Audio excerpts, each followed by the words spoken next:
Continuing our round tour of the Magic Kingdom and still in Tomorrowland, which is one of the many theme lands in all the Disneyland type theme parks around the world. And the unusual building ahead with the spires is Space Mountain, which is a roller coaster in the dark. I mentioned earlier on about the film Tomorrowland, and I guess for those of you that saw the film will most likely have noticed this particular building mixed within the futuristic scenery, which I thought was a nice touch. Sometime in the future I'll upload the Disneyland version of the ride itself, that's of Space Mountain.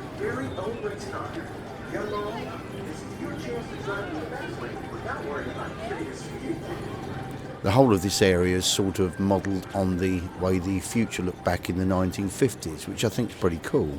It always feels like the new retro, if that makes sense.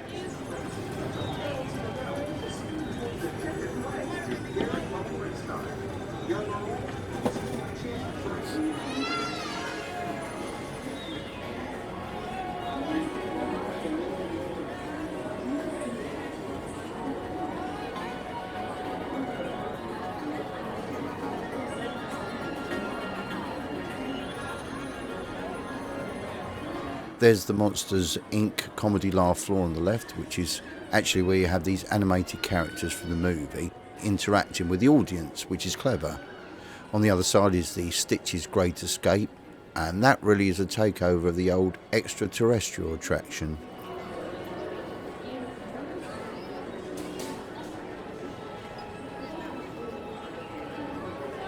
And there's the People Mover again. You see that all over Tomorrowland, which will take you through Space Mountain, although once inside that section you mostly experience complete darkness. It's a good laid-back ride for the time of day when you need to give your legs a rest and usually don't have too much in the way of long lines either. So keep your eyes peeled. You never know who you might see.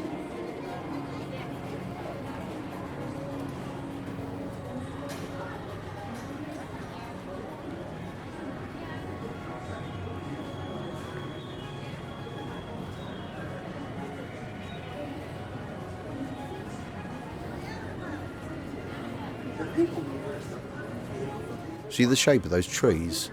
Nearly every time I've sat there in the past, I've seen squirrels. And there's something I don't know if others have noticed, but the wildlife, including a lot of the birds, appear to be more relaxed around the people.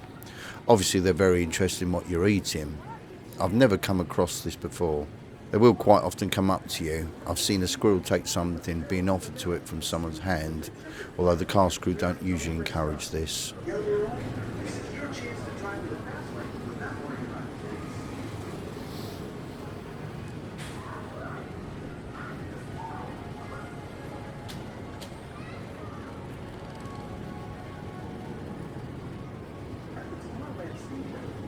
Is the Tomorrowland Speedway, and it's taken from an original idea at Disneyland, which they call Autopia. The sound of these cars don't sound too bad on the ears at all, but the Disneyland ones are a lot louder and they sound almost like drills that they use for digging up the roads. So yeah, I prefer the sound here. Apart from that, the idea is virtually the same.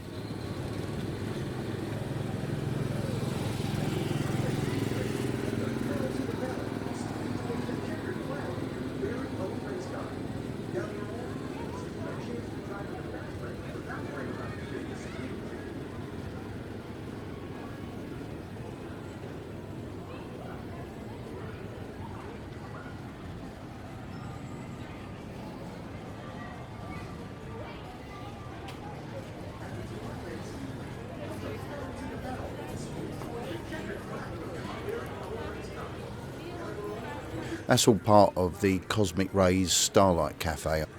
And if you check my channel out then, look for a title that starts with Sunny Eclipse, because he's the resident alien that sings there.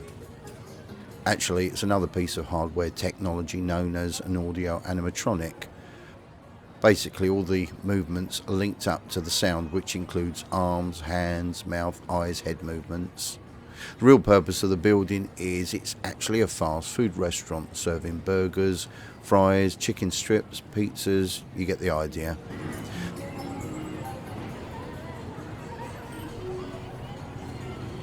Now on the crossover of Fantasyland, and it's very clever how they blend the borders of the lands together.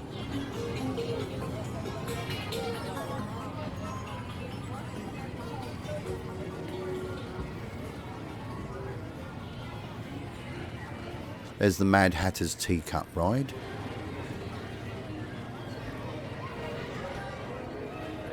There's something you see about all the parks, and that's the Shaped Greenery, or Topiary is the real name.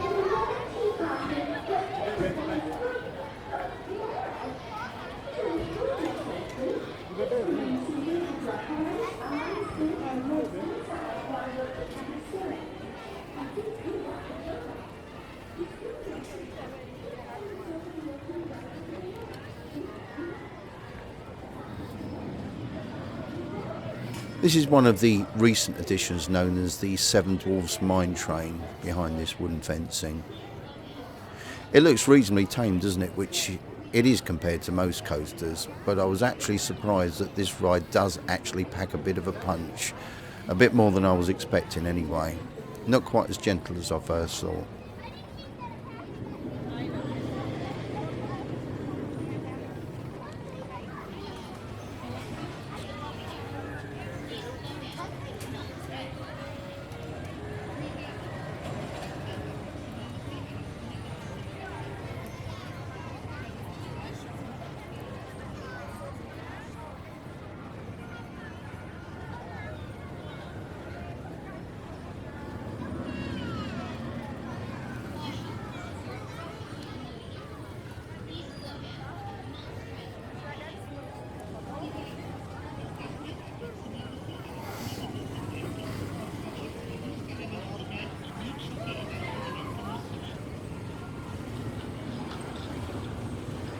Right at the finish line of the Tomorrowland Speedway. The cars here move at 7.5 miles an hour with 9 horsepower engines driving them.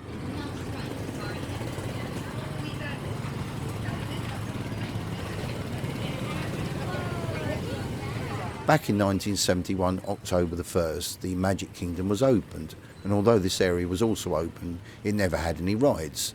Not until about 2 months later when they opened a ride called the Flight to the Moon.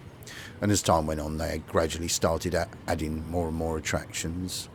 It wasn't really until 1975 that this land was fully completed. There's actually a ride here which is older than the entire park itself, and that's the Carousel of Progress. That was built for the 1964 World's Fair by the Walt Disney Company, and it's still as popular today as it ever was. And you really get a feeling of nostalgia, like being back in 1964 on the attractions. The Sherman Brothers were the songwriters and composed the famous score.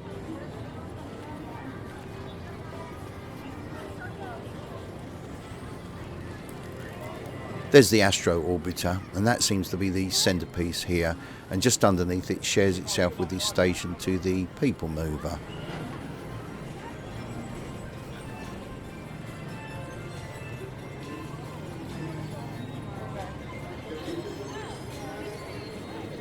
That black globe in front is floating on water and very heavy. You can spin it and it dries almost instantly as it turns.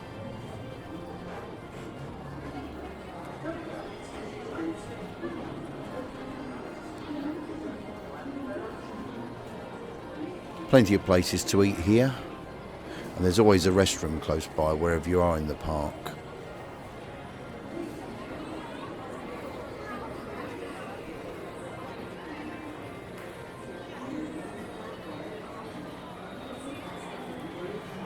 That's another ride, the Buzz Lightyear Space Rangers Spin. That's quite a long title, isn't it?